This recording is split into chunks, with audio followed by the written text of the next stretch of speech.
Coding येत नाही म्हणून तुम्ही आयटी मध्ये करिअर करू शकत नाही असं तुम्हाला कोणी सांगितलं? खूप अशा टेक्नॉलॉजी आहेत की जिथे कोडिंग न करताही तुम्ही जॉब करू शकता. बट तुम्ही स्वतःला हा क्वेश्चन विचारलाय का बरं कधी? प्रोग्रामिंग काय आहे? कोडिंग काय आहे? आपण कोडिंग करू शकतो का? एकदा ट्राय करायला काय हरकत आहे? आज आपण ह्या व्हिडिओमध्ये इन डिटेलमध्ये डिस्कस करूयात की आपल्याला कोडिंग नाही आवडत आहे, बट आपण काय केलं पाहिजे आणि ट्राय कसा करायचा. ओके. खूप लोक असे आहेत आयटी मध्ये की ज्यांचं करिअर कोडिंग पासून नाही झालं, जे नॉन आयटी बॅकग्राऊंड मधून होते ते पण आता एक्सपर्ट आहेत कोडिंग मध्ये.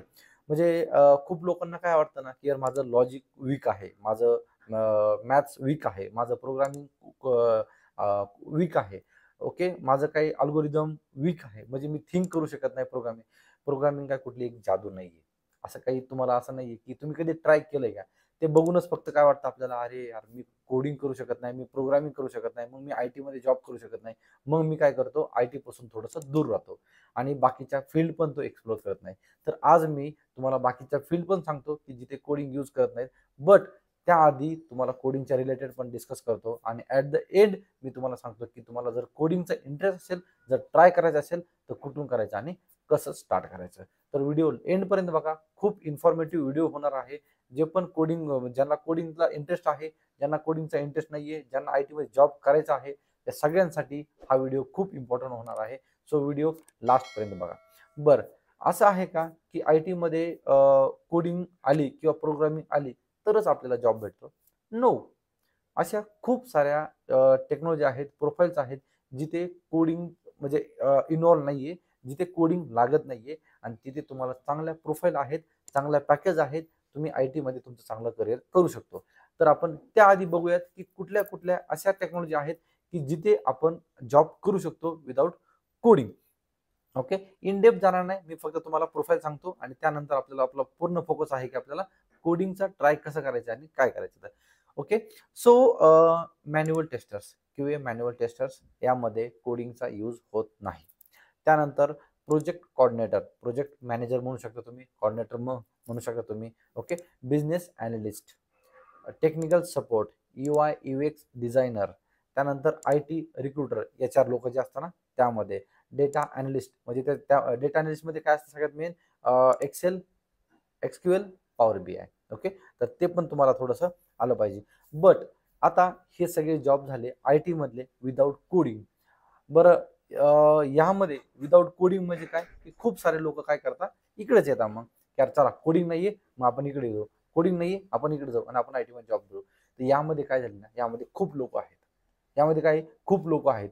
मग तुम्हाला ह्यांच्यापेक्षा डिफरंट, ह्यांच्यापेक्षा युनिक जर बनायचं असेल आणि तुम्हाला तुमचा जॉब, तुमची जी प्रोफाईल जर स्ट्रॉंग करायची असेल तर तुम्हाला थोडंसं बाकीच्यांपेक्षा युनिकच व्हायला लागेल आणि त्यामध्ये थोडंसं कोडिंगचा पार्ट येतो. मग कोडिंग बरं इनिशियल लेवल असं काही नाहीये की कोडिंग तुम्हाला खूपच म्हणजे इझी जाणार आहे किंवा काय नाही.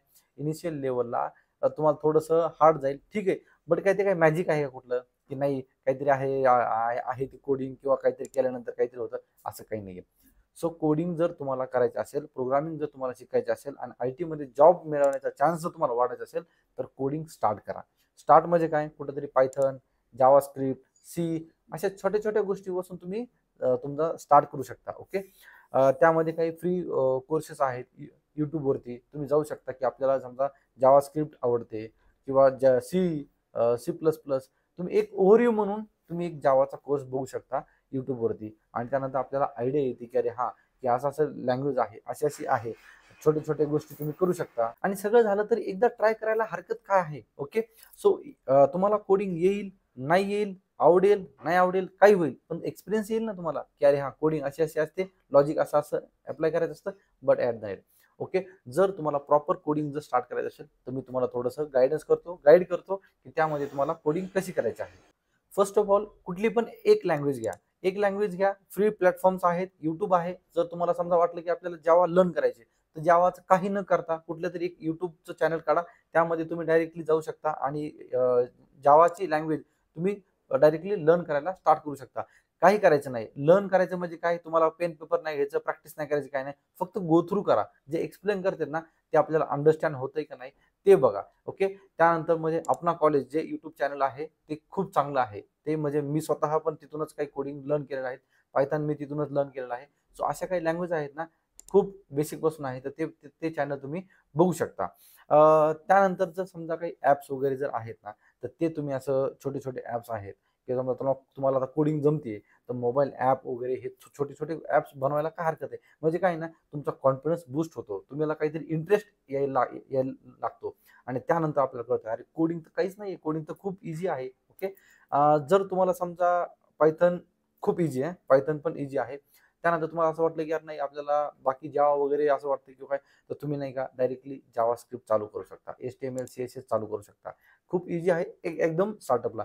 आणि कुठलीही लँग्वेज एक लँग्वेज लर्न करायला मिनिमम सांगेन तुम्हाला मी 3 मंथ्स लागतील तुम्हाला चांगलं आणि प्रो व्हायला तर 1 वर्ष लागेल तुम्हाला. पण मिनिमम तुम्हाला अंडरस्टँडिंग आणि तुम्हाला चांगलं हँड्स ऑन करण्यासाठी तुम्हाला 3 to 6 मंथ्स खूप झाले. एक लँग्वेज लर्न केल्यानंतर तुम्हाला दुसरी लँग्वेज 15 डेजमध्ये तुम्ही एक्सपर्ट होऊन जाणार. कारण तुम्हाला सिंटॅक्स, सिनारिओ, लॉजिक अंडरस्टँड सगळं होतं. तुम्हाला फक्त काय आहे ना, थोडंसं सिंटॅक्स फक्त चेंज असतो, ते तुम्हाला फक्त थोडं करायचं आहे. बाकी लॉजिक सगळं सेम असतं. सो कुठलंही काही कन्क्लूड करण्यापेक्षा मला कोडिंग येत नाहीये, मला प्रोग्रामिंग येत नाही, मला जॉब नाही करू शकत आहे मी किंवा काही नाही करू शकत आहे, किंवा तुम्हाला थोडंसं युनिक जर तुम्हाला समजा व्हायचं असेल बाकीच्यांपेक्षा, तर तुम्हाला कोडिंग आवडत नसेल तरी पण एकदा ट्राय करा. कदाचित जी तुम्ही ट्राय केलेलं आहे ते तुम्ही तिथे एक्सपर्ट होऊन जाणार. ओके. तुमचा कॉन्फिडन्स वाढेल, तुमचं लॉजिकल स्किल वाढेल, तुम्हाला दुसरं काय, करिअरमध्ये क्लॅरिटी येऊन जाईल. आपल्याला आता कोडिंग येत नाही, प्रोग्रामिंग येत नाही, मग आपण बाकीचं करू शकतो. जर आपल्याला कोडिंग प्रोग्रामिंग चांगली आली, यार आपण प्रोग्रामिंग कोडिंग आपण चांगलं करू शकतो आणि डेव्हलपमेंटमध्ये चांगलं करिअर करू शकतो. तर हे आहे, थांबू नका, वेळ वायाला घालू नका. कॉम्पिटिशन खूप वाढले आहे, जॉब नाही ह्याच्यामध्ये, आणि तुम्ही इझी वेने, शॉर्टकट वेने काही जॉब तुम्हाला भेटणार नाहीये. सो तुम्हाला हार्डवर्क करावं लागणार आहे, तुम्हाला ट्राय करावं लागणार आहे. आणि हेच तुम्हाला स्वतःला विचारा की तुम्ही दुसऱ्या सांगण्यावरून काही करताय, तर स्वतःला विचारा तुम्हाला करायचं आहे की नाही. ओके. सो तुम्हाला तुम्ही कुणी प्रोग्रामिंग ट्राय केली आहे, तुम्हाला कोणती प्रोग्रामिंग करायची आहे, हे मला कमेंटमध्ये नक्की सांगा. आवडला असेल हा व्हिडिओ तर लाईक करायला विसरू नका. तुमचा एक लाईक मला सेकंड व्हिडिओला मोटिवेट करतो. आणि येस, चॅनलवरती नवीन असेल तर चॅनलला सबस्क्राईब करायला विसरू नका. लाईक शेअर करा तुमच्या फ्रेंड्स बरोबर पण. आणि yes, thanks for watching. Till then, bye bye.